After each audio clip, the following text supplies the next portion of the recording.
दिलवालों की दिल्ली। अब मेरा सबसे पहला काम पीजी ढूंढना था। तो मैंने देखा कि मेरे सामने सैकड़ों आत्माएं खड़ी हैं और मेरे मुंह से निकलता है, माँ, अरे वो साया।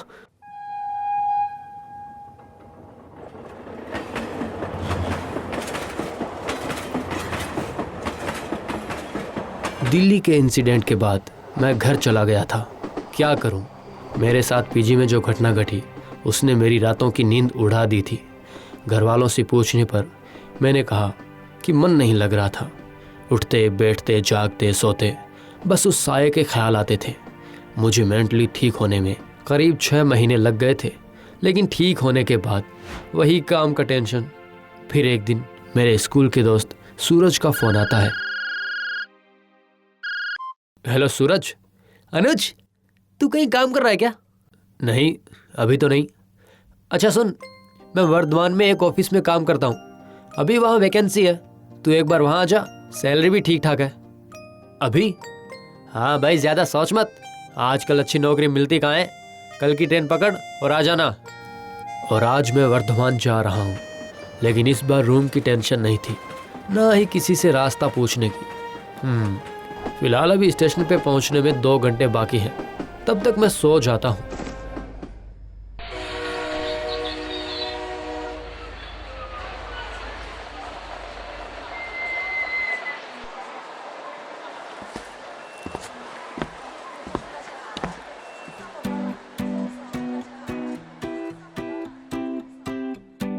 सूरज का रूम स्टेशन से लगभग 1 घंटे की दूरी पर है, ऐसा सूरज ने कहा था, और ये बस उसके एरिया तक जाती है। दिल्ली की तरह मैं यहाँ भी पहली बार आया था। यहाँ लोगों की चहल पहल भी अच्छी है। बस किसी तरह काम करके एक बार सेट हो जाऊँ, क्योंकि लड़कों को कहीं ना कहीं तो काम करना ही पड़ता है। काम के बिना हमारी इज्जत ही क्या है।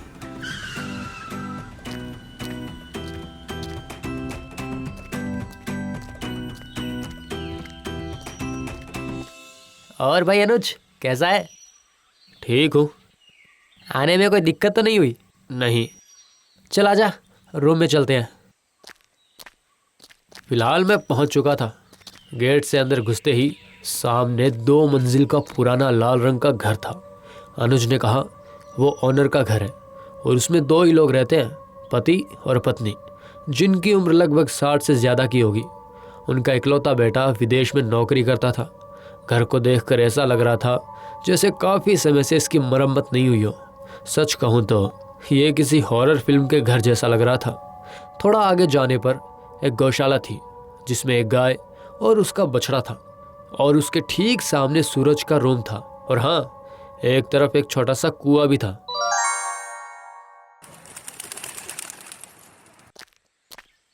उसके बाद मैं रूम में घुसता हूँ, जो कि एक कमरे का था। रूम में एक छोटा सा बेड, कुछ कपड़े, थोड़ा बहुत सामान था। मैं अपना सामान रूम के एक कोने में रखता हूँ। तभी मेरी नज़र एक बंद खिड़की पर पड़ती है। सूरज, वो खिड़की बंद क्यों है?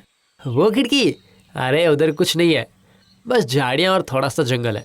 मच्छर आते हैं इसलिए बंद करके रखता हूँ। ओह, तो कैसा लगा? अच्छा है, 2 आदमी के लिए अच्छा है। अच्छा सुन, कुएं से पानी उठाकर हाथ मुंह धो ले, मैं तब तक कुछ खाने के लिए लेकर आता हूँ, ठीक है? इतना कहकर सूरज चला जाता है। लेकिन पता नहीं मेरी सुई उस बंद खिड़की पर क्यों अटक गई थी।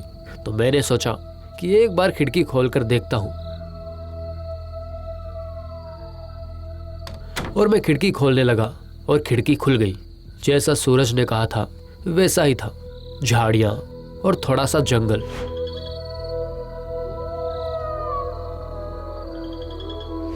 फिर जैसे ही मैंने खिड़की बंद करना चाहा कि तभी मेरी नजर, मैंने देखा कि झाड़ी अपने आप हिल रही थी, जबकि बाकी झाड़ी शांत थी। मैंने तुरंत खिड़की बंद कर दी, और ना जाने क्यों मुझे दोबारा खोलने का मन हुआ। तो मैंने दोबारा खिड़की खोली और देखा कि बाकी झाड़ियों की तरह वो झाड़ी भी शांत थी। कोई हलचल नहीं थी, बिल्कुल शांत।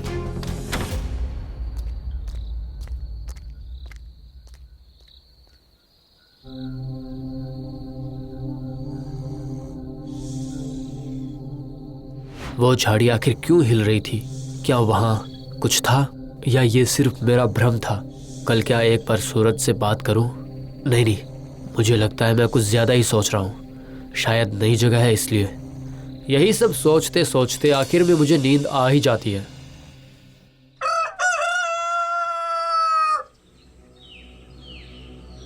अगली सुबह सूरज और मैं ऑफिस जाने के लिए रेडी होते हैं। जहां सूरज मुझे बार बार समझा रहा था कि ऑफिस में क्या करना है, कैसे करना है, वही मेरा ध्यान ना चाहते हुए भी झाड़ी पर ही अटका था।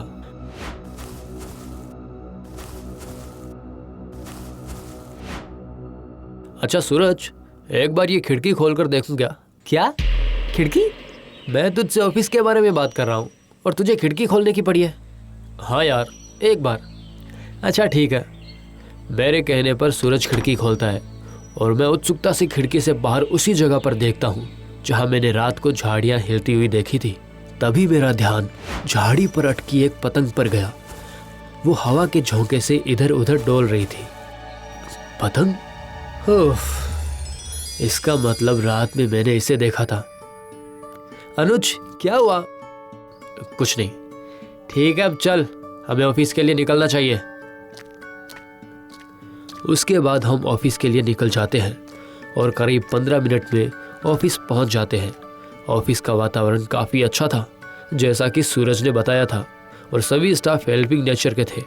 ऑफिस और रूम, रूम और ऑफिस, ऐसे करते करते कुछ दिन बीत गए और अब मैं भी सबके साथ सेट होने लगा था। और इसी तरह एक सप्ताह बीत चुका था। एवरी वीकेंड ऑफिस में छुट्टी मिलती थी। सूरज वीकेंड पे अपने घर जाया करता था क्योंकि उसका घर वर्धमान से करीब 1 घंटे की दूरी पर था। इसलिए इस वीकेंड भी सूरज घर चला जाता है और मैं रूम में अकेला था। रात हो चुकी थी और मैं खाना खाकर सो गया था।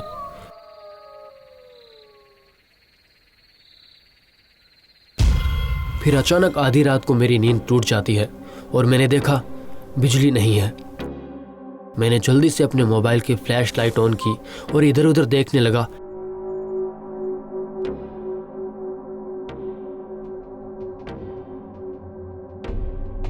इस लाइट को भी आज ही जाना था, जबकि सूरज ने बताया था कि यहाँ बिजली नहीं जाती है। तो फिर आज क्यों? कहीं सिर्फ इस रूम की बिजली तो नहीं गई? यही देखने में रूम के बाहर चला गया, लेकिन पूरे एरिया में बिजली नहीं थी। करीब आधा घंटा बीत गया, लेकिन बिजली अभी भी नहीं आई थी। तभी अचानक खिड़की के खटखटाने की आवाज़ आती है। आधी रात को कौन खिड़की खटखटा रहा है? लेकिन खिड़की के पास तो जंगल और झाड़ियाँ हैं, फिर कौन हो सकता है? ये सोचकर मेरी रूह कांप गई। मुझे कुछ समझ नहीं आ रहा था कि क्या करूं, और खिड़की से लगातार आवाज़ आ रही थी।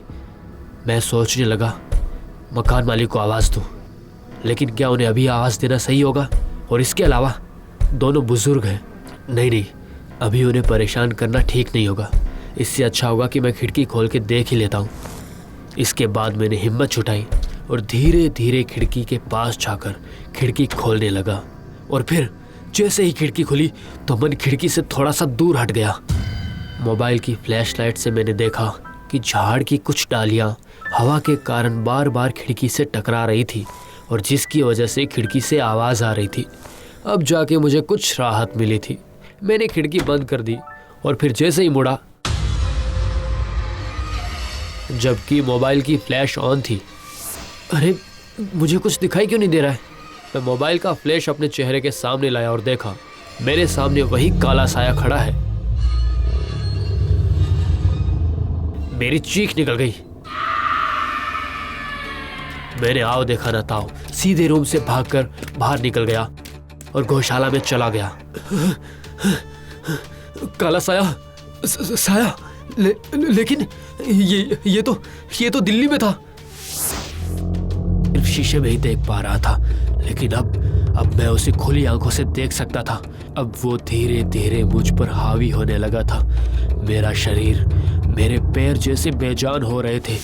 मैं रूम की तरफ देखने लगा कि कहीं वो साया इधर ना आ जाए, मेरे पास ना आ जाए। मैं डर से गाय के नजदीक जाकर बैठ गया और उसके बाद पूरी रात वहीं बैठा रहा, और फिर कब मेरी आंख लग गई मुझे पता ही नहीं चला।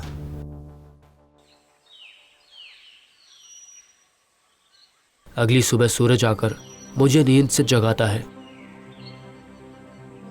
सूरज के पूछने पर मैंने उसे कहा कि मुझे जानवरों से बहुत लगाव है। फिर हम दोनों तैयार होकर ऑफिस चले जाते हैं।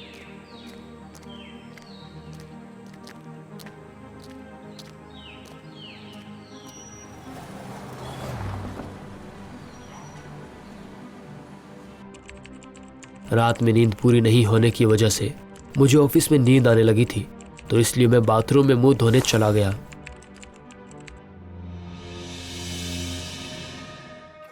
मैं अपने पूरे चेहरे को पानी से धो रहा था ताकि मुझे फ्रेश लगे और नींद नहीं आए।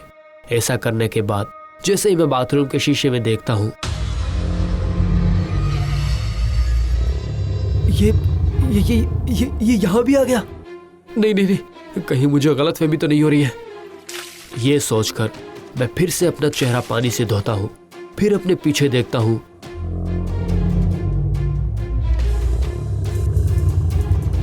बिल्कुल मेरे सामने। डर के मारे मेरे हाथ पैर फूलने लगे और मेरी हार्ट बीट धीरे धीरे बढ़ रही थी। उस पल मुझे कुछ भी समझ में नहीं आ रहा था। मैं गिरते पड़ते भागते हुए बाथरूम से बाहर आता हूँ और बाहर नॉर्मल दिखने की कोशिश करता हूँ ताकि कोई मुझे पागल ना समझे।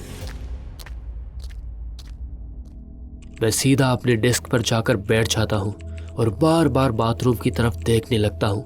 तभी सूरज आता है। अरे अनुज, क्या हुआ? सब ठीक तो है? क्यों, कुछ हुआ है? नहीं, मैं तो बस ऐसे ही पूछ रहा था। अच्छा तो काम कर, मैं अपने डेस्क पे जा रहा हूँ। ये कहकर सूरज अपने डेस्क पर चला जाता है। तभी मैंने देखा, मैं बहुत घबरा गया था। समझ ही नहीं आया चिल्लाऊं या भागूं, और वो मेरी तरफ बढ़ता ही जा रहा था। तब मुझे नहीं पता था कि मैं बेहोश हो गया था। जब मेरी आंख खुली तो मेरे ऑफिस कलीग मेरे सामने थे और सबके चेहरे पर बस एक ही सवाल था कि अचानक इसे क्या हो गया। लेकिन मेरी नजरें कुछ और ही ढूंढ रही थी, वो साया, कि कहीं वो मेरे आसपास तो नहीं। और मेरा शख्स सही निकला, वो मेरे सिरहाने खड़ा था। तब मैंने जोर से सूरज को पुकारा, सूरज! अनुज, क्या बात है? तू इतना घबरा क्यों रहा है? क्या हुआ? सूरज, वो मेरे सिरहाने पर। सिरहाने पर क्या? मैंने सूरज को बताना चाहा कि मेरे सिरहाने पर एक साया खड़ा है, लेकिन फिर मैंने सोचा कि मैं ये क्या करने जा रहा हूं। ऐसे तो सब मुझ पर ही हंसेंगे या फिर पागल कहेंगे। कुछ नहीं, मुझे अभी रूम पर जाना है। चल हम लोग चलते हैं। ठीक है, मैं सर से बात करता हूं। एक एक करके सब अपने अपने काम पर चले जाते हैं, और लेकिन वो साया अभी भी वही खड़ा था मेरे सिरहाने पर, और मैं बेबस था। मैं चाहकर भी भाग नहीं सकता था। कुछ देर में सूरज आता है और उसके बाद हम दोनों रूम पर चले जाते हैं। सूरज मुझसे बार बार पूछने की कोशिश करता है कि क्या हो रहा है, तू ऐसा क्यों कर रहा है, जबकि ऑफिस में डॉक्टर ने कहा कि मैं बिल्कुल नॉर्मल हूँ।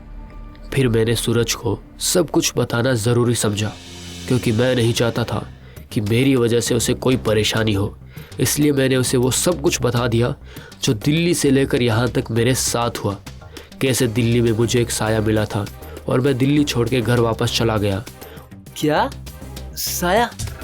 मुझे तो विश्वास ही नहीं हो रहा है कि तेरे पीछे एक साया पड़ा है। मैं पिछले 2 साल से यहाँ पर हूँ, लेकिन मुझे कभी ऐसा महसूस नहीं हुआ।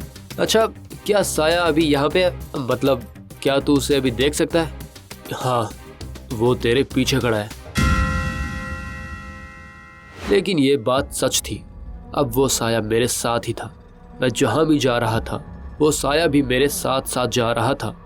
सूरज ने कहा, अगर वो अभी भी यहाँ है तो इसका मतलब वो तेरे पीछे दिल्ली से आया है। मतलब वो तेरे साथ या तेरे पीछे ही था और आगे भी रहेगा।